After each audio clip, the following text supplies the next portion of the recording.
en train de traiter notre thème du mois, persévérer. Alléluia. Des prédicateurs, disons les vendredis, les samedis, il y a des gens qui ont fait l'exhortation, des enseignements. Nous avons été édifiés, enseignés, exhortés autour de ce thème, persévérer. Amen. Et ce matin, cette prédication servira ou bien fera le pont pour la traversée dans ce nouveau thème, puisque à partir de mardi prochain, nous allons commencer un nouveau thème qui est Dieu libère la bénédiction. Alléluia. C'est une bonne nouvelle, n'est-ce pas? Alléluia. Quand on dit Alléluia, quand on dit Amen, on reçoit Amen. Donc, on a persévéré et au mois de juillet, Dieu libère la bénédiction. Amen. Mais il reste encore quelques jours, donc il faut continuer à persévérer. Amen. Donc, nous vivons dans un monde où rien n'est gratuit. Vous savez, rien n'est gratuit dans ce monde. Rien. Et il nous faut de l'effort pour pouvoir atteindre certains objectifs. Beaucoup d'efforts. Et depuis le commencement, peut-être certains pensent autrement, mais depuis le commencement, dès la Genèse, Dieu a créé le travail. Ok? Ce n'est pas la désobéissance qui nous a poussés à travailler. Non. Dieu a créé le travail même avant la désobéissance. Parce qu'il a placé l'homme et la femme pour entretenir le jardin, n'est-ce pas? Donc, le travail fait partie de nous. Dieu aime le travail. Mais après la désobéissance, ou à cause de la désobéissance, le travail est devenu pénible. Le travail est devenu encore plus dur. Et il nous faut beaucoup de persévérance pour gagner du pain, notre pain. Alléluia. Je ne sais pas, quelqu'un qui n'a jamais persévéré, peut-être qu'il y a quelqu'un qui est né avec, on appelle ça une cuillère en or, dans la bouche. Peut-être s'il y en a, il faut nous partager un peu, même moitié de cette cuillère-là, ça va nous aider. Mais sinon, je pense, on a travaillé, chaque jour, chaque instant, pour pouvoir gagner du pain. Et nous, même dans les études, même au boulot, vous travaillez dur. À l'école, vous travaillez dur pour pouvoir réussir. Il nous faut vraiment de la persévérance pour atteindre les objectifs fixés. Et ce n'est pas facile. Et parfois, ça nous pousse à l'abandon. Parfois, on se dit, mais comment? Depuis, le Seigneur m'a promis, je ne sais pas, je crois que c'est le docteur Jimmy qui a prêché le 31 décembre, je crois. Peut-être il a déclaré des paroles. Nous tous, bon, j'étais pas là, j'étais à Tétouan, mais certains ont dit Amen. Le Seigneur va faire des choses en cette année 2025. Alléluia. Mais jusque-là, quand vous regardez, vous dites est-ce qu'il parlait selon la chair ou bien selon l'esprit? Non, c'est pas ça. Mais d'abord, il faut persévérer parce que ce que Dieu a dit par son serviteur ou bien par ses serviteurs, il l'accomplit. Certainement, il va l'accomplir. Mais il nous faut de persévérance. La persévérance pour pouvoir atteindre ces choses. Amen. Et ce matin, certes, même si Dieu va libérer les bénédictions en mois de juillet, on aura toujours besoin de persévérance parce que l'ennemi sera toujours là pour nous empêcher de vivre réellement les bénédictions de Dieu. Alléluia. Jusqu'à ce qu'on arrive à la porte du ciel, l'ennemi sera toujours là pour nous tirer, pour nous empêcher de vivre les bénédictions de Dieu. Donc la persévérance n'est pas seulement quelque chose d'un mois, mais c'est de toute une vie. Alléluia. C'est jusqu'à ce que le Seigneur revienne. Et là, on est tranquille.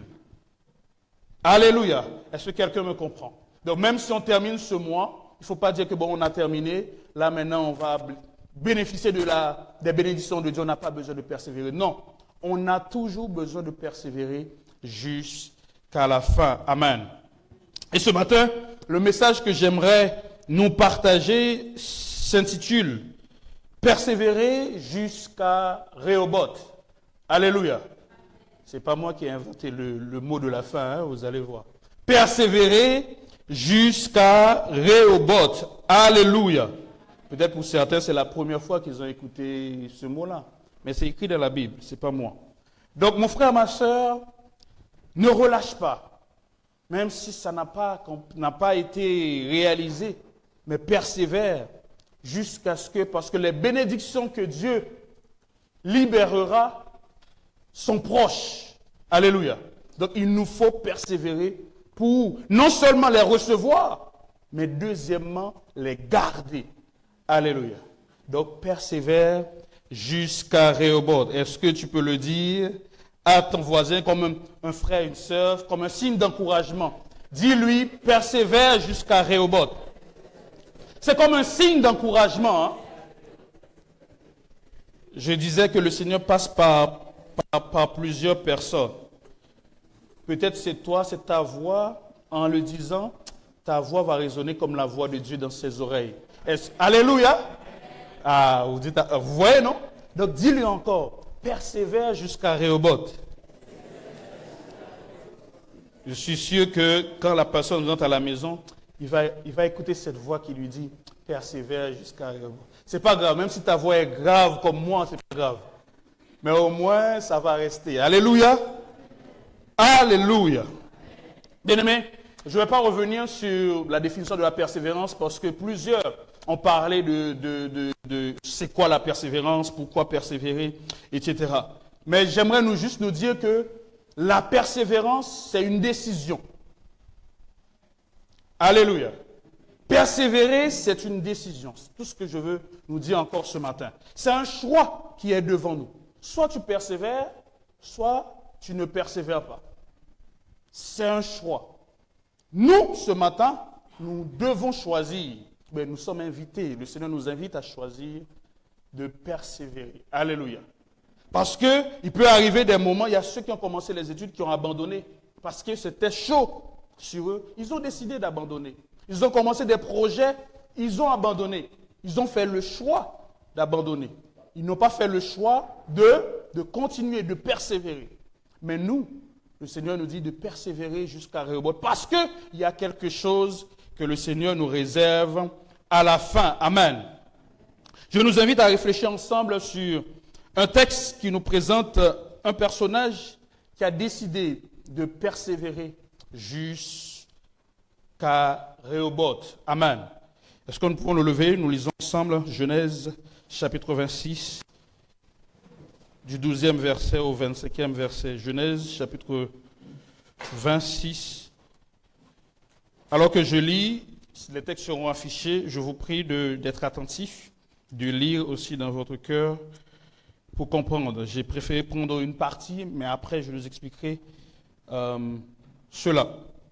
Genèse chapitre 26, 12 à 25. Isaac sema dans ce pays et il recueillit cette année le centuple, car l'Éternel le bénit.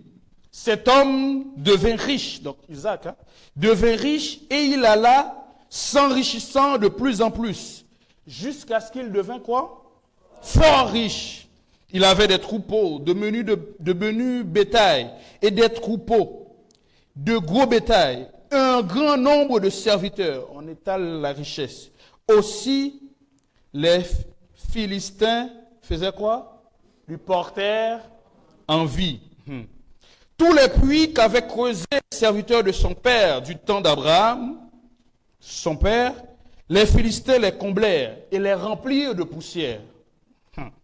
Et Abimelech dit à Isaac, va-t'en de chez nous, car tu es beaucoup plus puissant que nous. Isaac partit de là et campa dans la vallée de Guérar, où il s'établit. Isaac creusa de nouveau les puits d'eau qu'on avait creusés au temps d'Abraham, son père, et qu'avaient comblé les Philistins après la mort d'Abraham. Il leur donna les mêmes noms que son père leur avait donnés. Verset 19. Les serviteurs d'Isaac creusèrent encore dans la vallée et y trouvèrent un puits d'eau vive. Un puits d'eau vive. Les bergers de Guérar, puisqu'il est à Guérar, querellèrent les bergers d'Isaac en disant, l'eau est à nous. Et il donna au puits le nom d'Ézek, parce qu'il s'était disputé avec lui.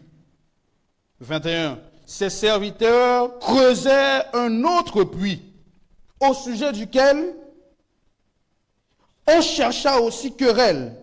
Et il appela Sitna. Je nous expliquerai Sitna. Le verset 22. Isaac continue.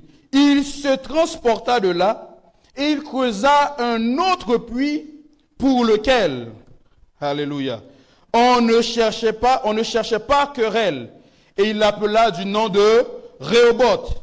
Car, dit-il, est-ce qu'on peut le dire ensemble? Car, dit-il, l'Éternel nous a maintenant mis au large et nous prospérons dans le pays. Alléluia. Il remonta de là à Beersheba. L'Éternel lui est apparu dans la nuit et il dit, je suis le Dieu d'Abraham, ton père. Ne crains point, car je suis avec toi. Je te bénirai et je multiplierai ta postérité. À cause d'Abraham, mon serviteur. Il bâtit là un autel, invoqua le nom de l'Éternel et il dressa sa tente. Et les serviteurs d'Isaac y creusèrent un autre puits. Alléluia. Que le Seigneur bénisse sa parole pour l'édification commune de nos âmes. Alléluia. Bien-aimés dans le Seigneur, je pense qu'en lisant le texte, vous avez une idée déjà de ce qu'on va parler. Mais permettez-moi quand même de nous expliquer, peut-être pour ceux qui ne comprennent pas. Il y a toujours également une parole que le Seigneur nous réserve, même si nous écoutons ou lisons un texte plusieurs fois. Il y a toujours quelque chose de nouveau. Isaac, comme son père Abraham, va vivre une famine dans le pays là où il était. Et lui, il va séjourner chez Abimelech, chez les Philistins, dans un lieu spécialement appelé Guérar. Mais le même schéma va se reproduire puisque Abraham aussi avait vécu une famine. Il est parti en Égypte chez le pharaon. OK?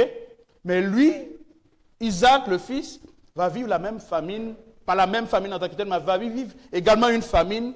Et lui, il va chez les Philistins pour trouver refuge. Parce que qui dit famine, dit sécheresse, dit il n'y a pas d'abondance. Amen. Alors que Isaac est dans ce pays-là, à Guérar, beaucoup de choses se sont passées, je ne vais pas revenir là-dessus. Il va dire que, comment il s'appelle, Rebecca et sa sœur, pour ne pas le tuer, ça c'est un autre sujet, ce n'est pas notre sujet d'aujourd'hui.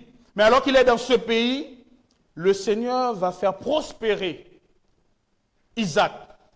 Le Seigneur va bénir Isaac. On a lu que au verset 12, au verset 13, au verset 12 déjà, Isaac sema dans ce pays, là où il est, à Guérar, et il recueillit cette année-là le centuple, car l'Éternel le bénit. Il y a la joie, parce que Isaac est béni, n'est-ce pas? Et Isaac devient riche, il devient fort riche, beaucoup de richesses, et c'est extraordinaire.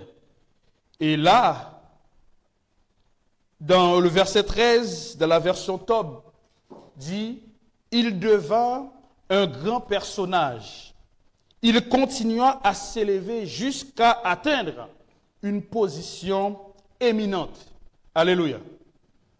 Vous comprenez? Il devint un grand personnage. Vous savez, dans les villages, ou ceux qui sont du village, bon, je dis ça, mais je ne connais pas, hein. Comme on a raconté, je raconte aussi. Pour ceux qui sont du village, j'ai appris qu'il y a un chef du village, les gens qui sont, ils sont élevés. Même pas ça, même dans les quartiers. Au pays, il y a toujours un voisin, une voisine qui est le boss ou la boss du quartier. On sait que rien ne se passe sans lui ou sans elle. Et si on a quelque chose, elle est la ressource même. Elle a des ressources pour nous aider dans ce quartier-là. Eh bien, Isaac va devenir riche, il va devenir un personnage important, jusqu'à ce qu'il va atteindre une position éminente. C'est-à-dire, dans un pays étranger, c'est Isaac. Quand on arrive, on voit que Isaac, et c'est extraordinaire. Mais, par jalousie, dis avec moi, jalousie. Dis avec jalousie. Mais par jalousie, le verset 14. Par jalousie, 14 à 16.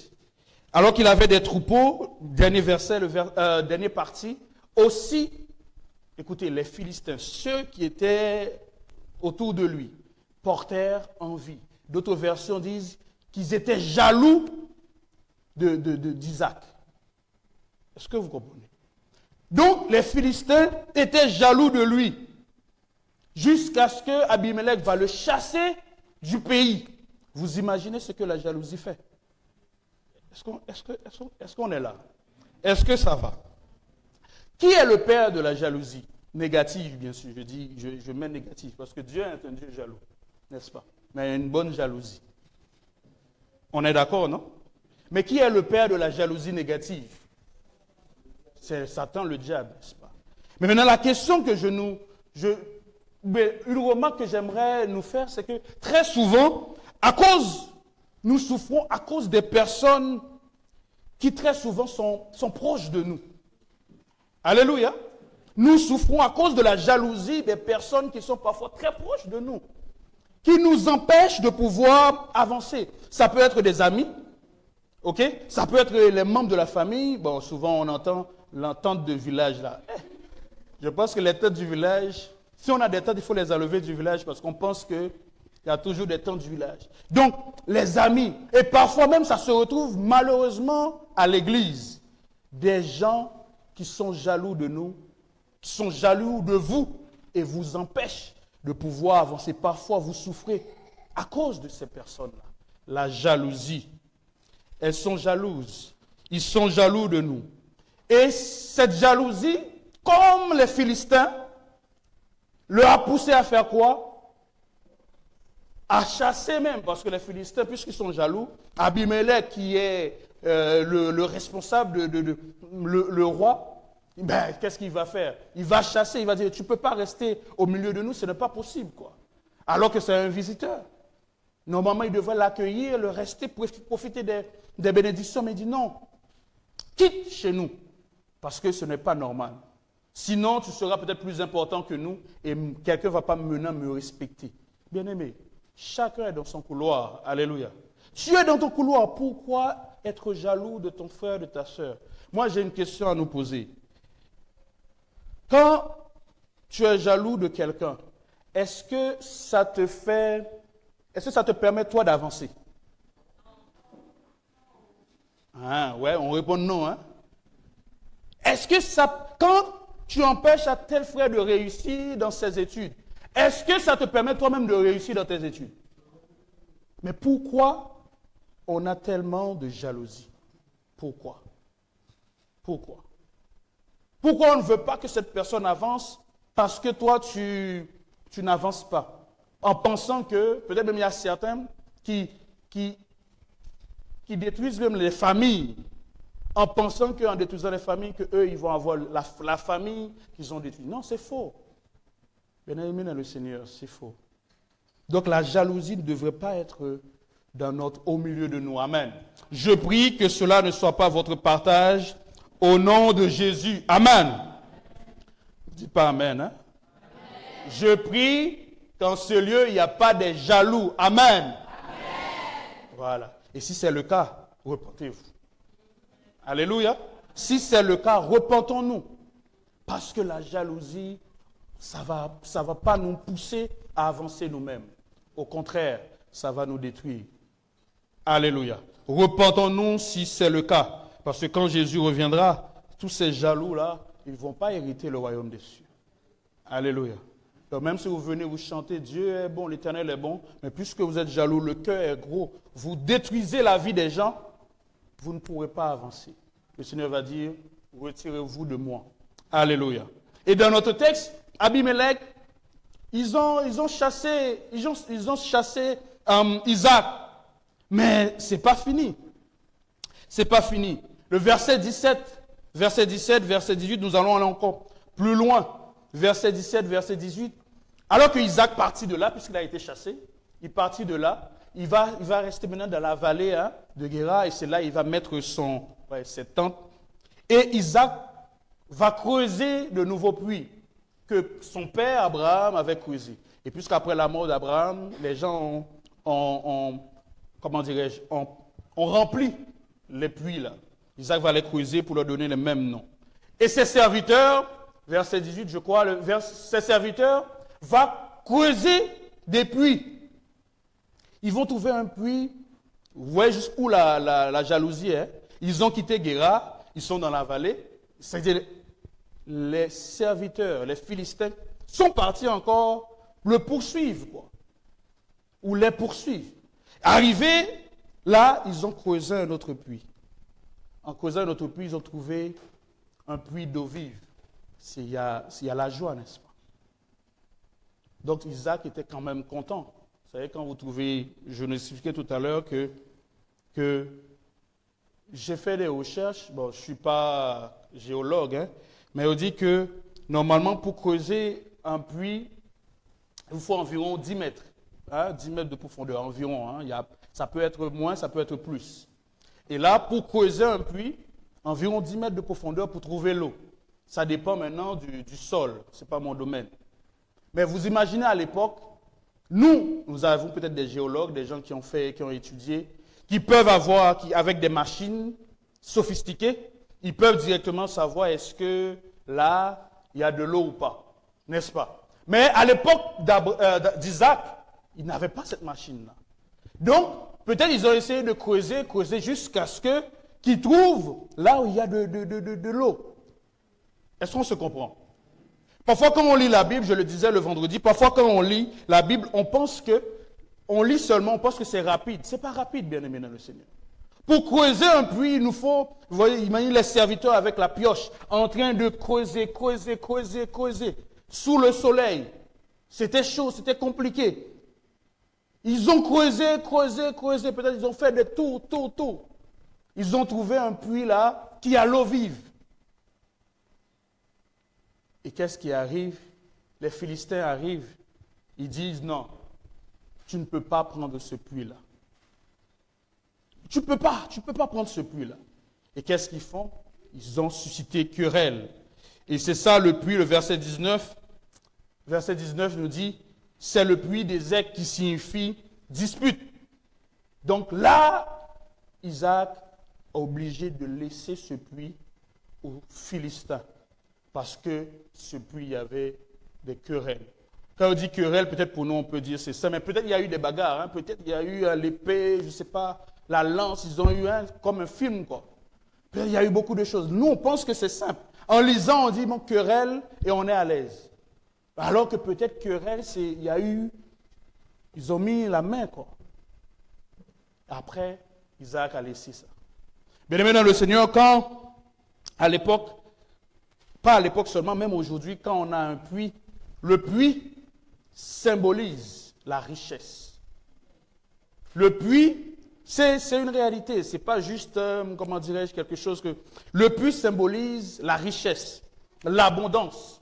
Quand vous avez le puits, donc ça veut dire que vous avez Isaac, il est riche, donc le puits va le permettre de faire quoi? De prendre soin de ses animaux, de ses bétails, ok?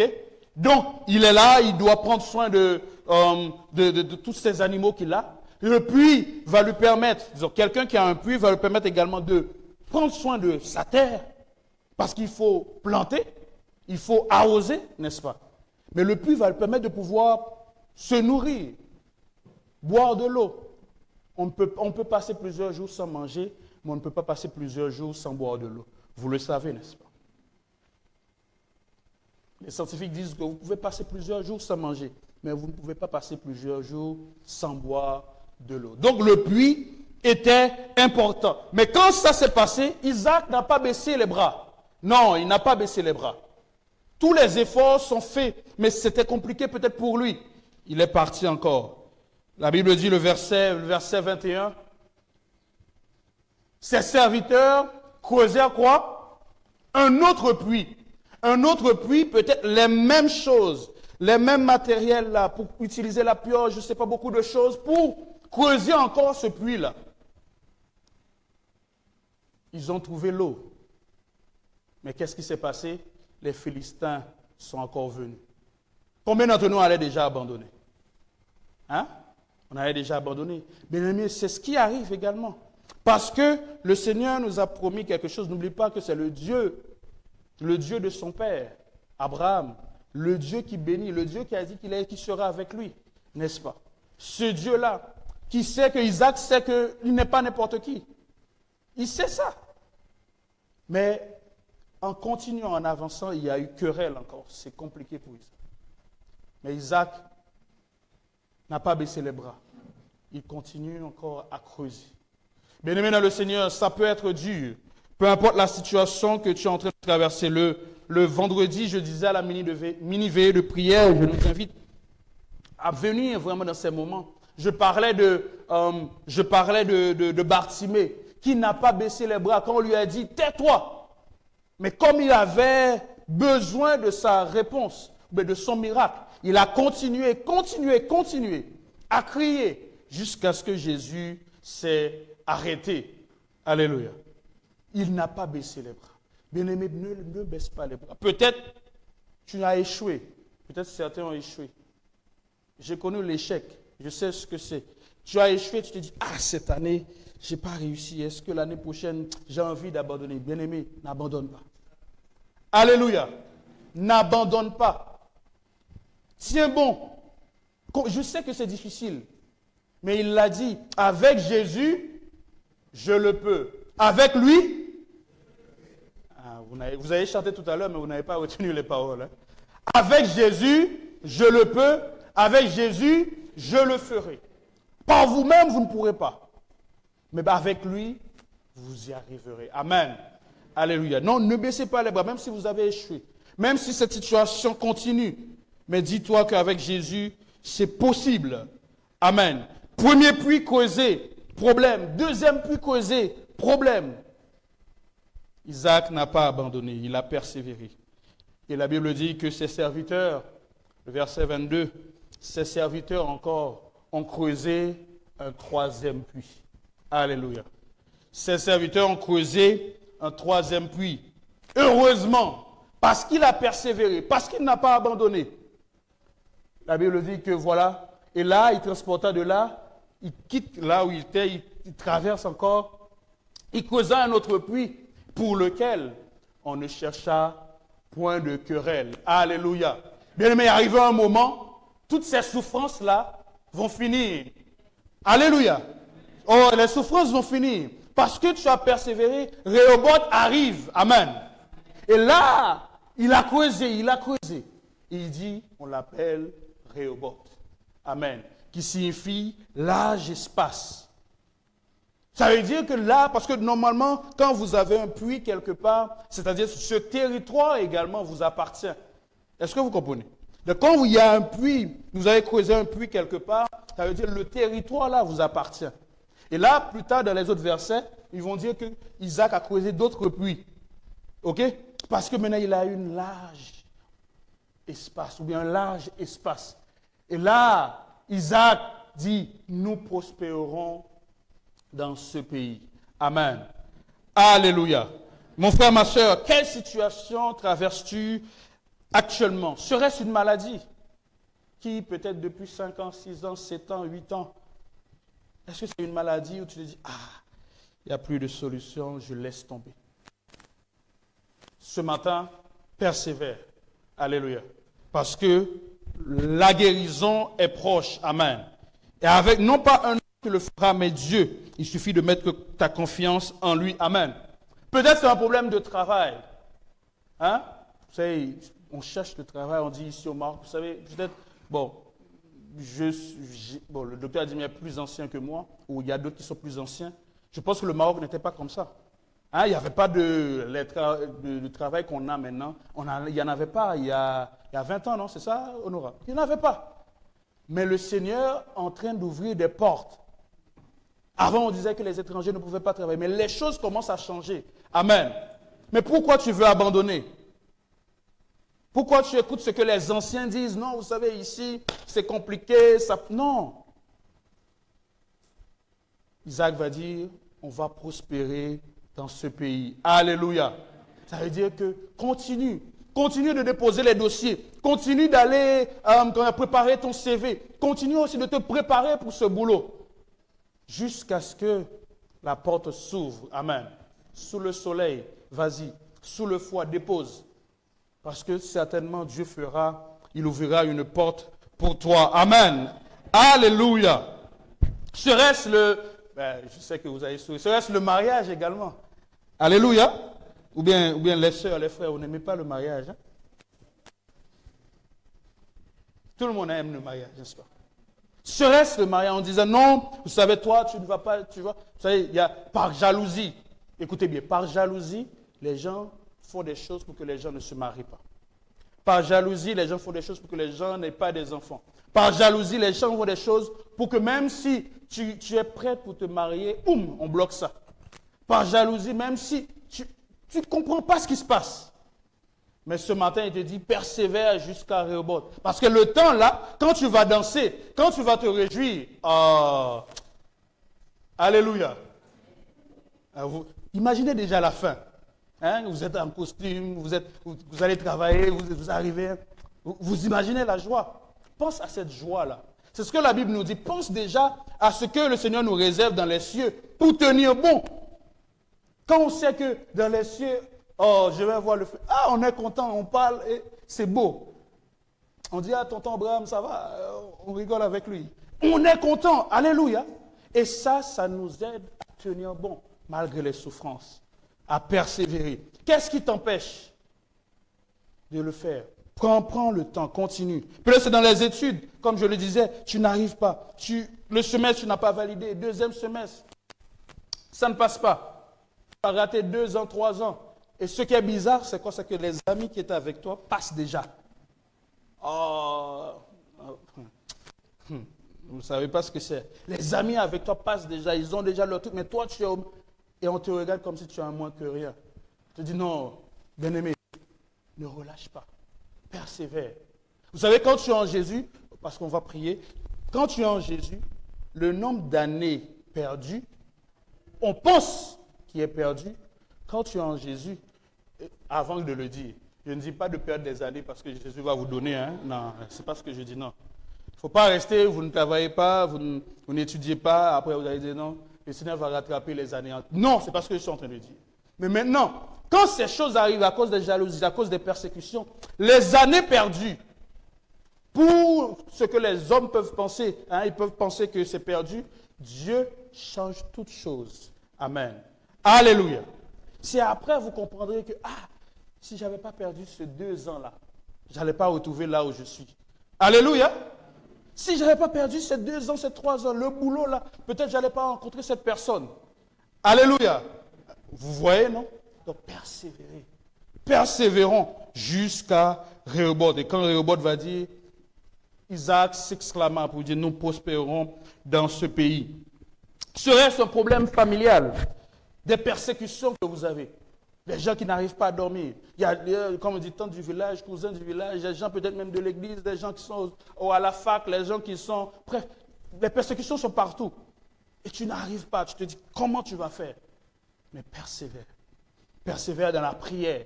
Persévère jusqu'à ce que la percée soit, soit réelle pour toi. Alléluia. Parce qu'à un moment, tu vas dire, voici la fin de mes souffrances. Mais en Jésus, je suis sauvé, j'ai la victoire, tout ce monde. Un jour j'irai près du Seigneur. Alléluia. Donc un jour, tu vas dire, non mais, j'ai la victoire sur toutes ces choses. Non pas parce que tu vas mourir, non, mais parce que le Seigneur va te donner la victoire sur ces situations. Peu importe les persécutions, les problèmes spirituels que tu endures actuellement. Fais comme Isaac, n'abandonne pas. Alléluia. N'abandonne pas. Persévère jusqu'à Rehoboth, parce que Rehoboth n'est pas loin. Peut-être quelqu'un est en train de dire, pasteur, si vous saviez combien c'est dur, combien je pleure. C'est parce que c'est dur qu'il faut persévérer. Alléluia. Si ce n'était pas dur, tu n'as pas la peine de persévérer. Combien d'entre nous, là, je parle de persévérance, peut-être quelqu'un n'y pense même pas parce que pour lui, ça coule. N'est-ce pas? Ça entre ici, ça sort. Parce que pour vous, vous dites que ça ne me concerne pas. N'est-ce pas? Mais quand vous rencontrez des difficultés, vous dites non, j'ai besoin de persévérer. J'ai besoin de tenir bon. Alléluia. Le vendredi dernier, je disais que souvent on est à l'église, on est comme ça, on regarde ceux qui s'habillent, ceux qui viennent, parce qu'on a d'autres solutions. Jésus n'est pas l'unique solution. Si on savait, si on n'avait que Jésus comme solution, je pense qu'on allait pleurer devant lui. On allait chercher sa face. Vous avez déjà passé des nuits blanches en train de dire Jésus, Jésus, hein, n'est-ce pas? Parce que vous ne voyez pas de solution. Mais quand vous savez que papa est là, les responsables sont là, qu'est-ce que vous faites? Vous dites, j'ai quelqu'un qui va prendre soin de moi. Bien-aimés, c'est Jésus seul qui peut aider. C'est Jésus seul qui peut vous sauver. Dieu est fidèle, attache-toi à lui. Il ne te délaissera pas. Amen. Ce qu'il t'a dit, certainement, il le fera. Seulement, persévère. Amen. Tôt ou tard, il libérera ses bénédictions dans ta vie. Et tu pourras aussi les retenir. Est-ce que quelqu'un peut dire à son cœur, je persévère jusqu'à mon Rehoboth? Dis-toi, je persévère jusqu'à mon Rehoboth. Alléluia. Est-ce qu'on peut ensemble faire ce chant qui dit, si Dieu a mis quelque chose dans mon cœur, je garde ça, je réussirai, je tiendrai, je persévère. Alléluia. Est-ce qu'on peut le faire? On va le faire comme je le disais aux frères. On va le faire de manière très simple, sans pour autant beaucoup de bruit. Et que chacun de nous pense à ces choses, ces paroles que le Seigneur t'a dites, ces paroles que le Seigneur a prononcées sur ta famille, sur tes études, sur tes projets. Ne regarde pas les persécutions, les jalousies des gens. Non. Pour le moment, pense à cette promesse que le Seigneur t'a faite, ou bien nous a faite. Est-ce qu'on peut se lever? On va faire ce chant ensemble. Persévère. Persévère. Pendant que, peut-être, si tu sens dans ton cœur que voilà, Seigneur, j'en peux plus, c'est le moment de crier à lui. Il nous reste juste quelques minutes. Prenons ce temps-là et crions à lui. Ce petit temps. Pour une maladie quelconque que tu portes dans ton corps, dans ton être. Pour des maladies intérieures, des blessures de l'âme. Prions. Dis Seigneur, je veux ma guérison. Je veux continuer à persévérer jusqu'à ce que, quand tu dis, comme je le dis le vendredi, par tes meurtrissures nous sommes guéris. Moi, je ne l'ai pas encore vu, mais je veux. Pour le boulot, je veux pour moi, je veux persévérer jusqu'à ce que ces choses arrivent. Peu importe la jalousie des gens, quand le Seigneur va te bénir, rien ne pourra te retenir, rien ne pourra retenir ces choses. Avec passion. Les paroles sont affichées. Quand tu sais de tout ton être que ce rêve ne vient pas de toi, même si tu ne vois que le contraire, persévère. Persévère,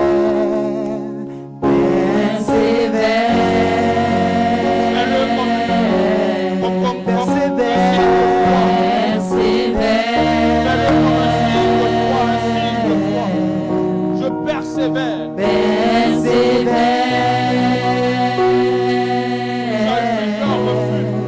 On t'a abandonné. Persévère, car sa parole elle s'accomplira, sa parole s'accomplira, elle s'accomplira, certainement elle s'accomplira, elle s'accomplira, certainement, oh oui, elle s'accomplira.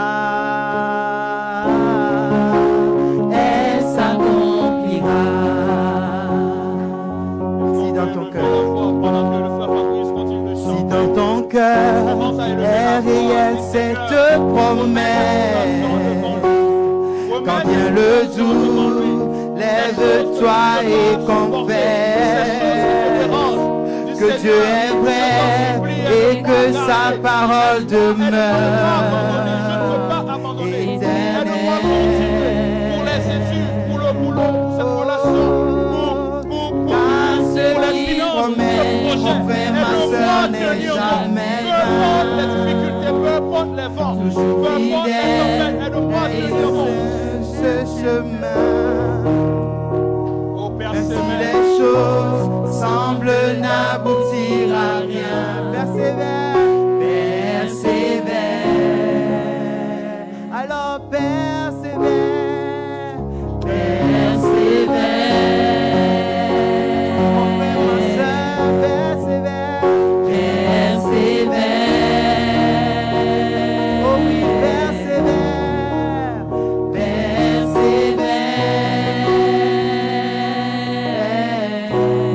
Persévère, persévère.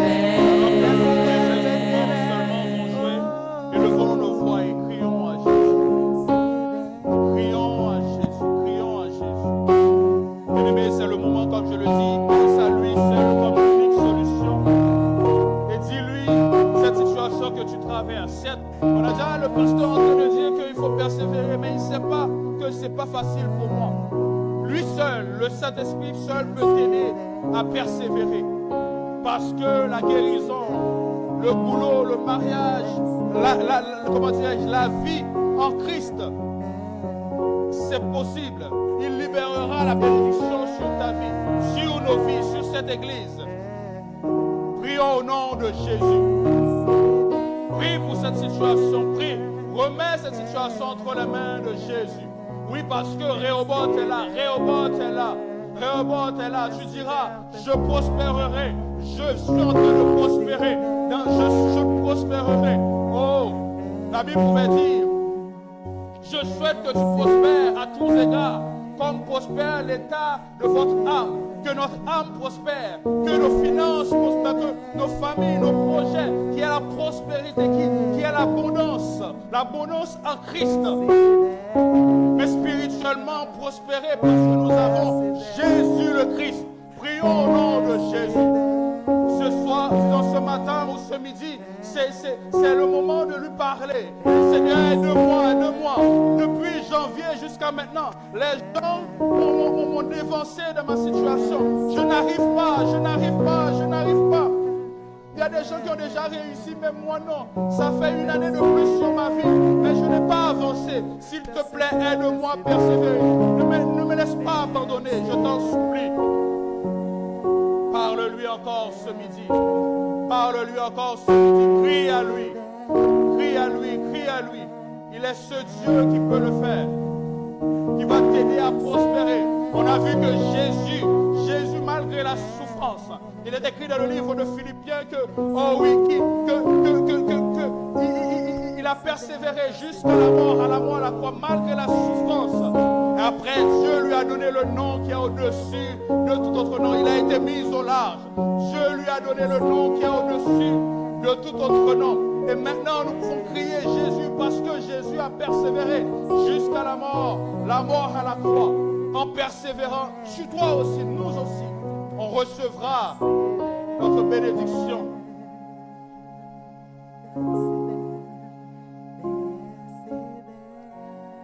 Père, je prie pour ton fils, ta fille, en ces instants.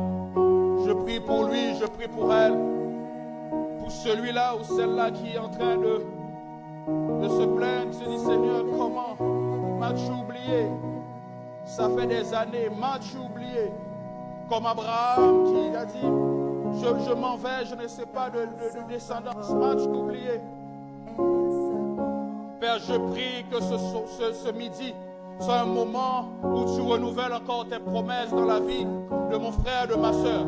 Je prie que tu renouvelles encore tes promesses. Je prie que ces paroles résonnent dans son cœur comme ta voix en disant, ce que je dis, je le ferai.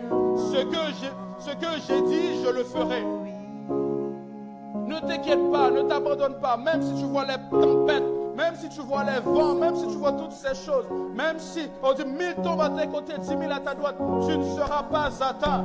De tes yeux seulement, tu verras la rétribution des méchants. De tes yeux seulement, tu verras que les méchants vont quitter. Il a dit aux enfants d'Israël, les Égyptiens que vous voyez aujourd'hui, maintenant, vous ne les verrez plus jamais. Vous ne les verrez plus jamais. Mais tout simplement, fais confiance. Fais confiance à Dieu. Et ce midi, fais-lui confiance. Si tu as besoin d'aide, dis-lui, j'ai besoin d'aide.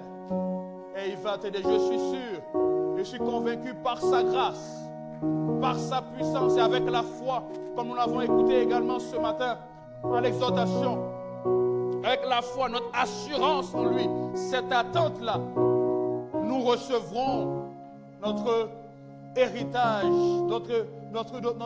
nos miracles, notre guérison, notre restauration, mariage, enfants, boulot, ministère. Nous recevons toutes ces choses en Christ parce que nous persévérons.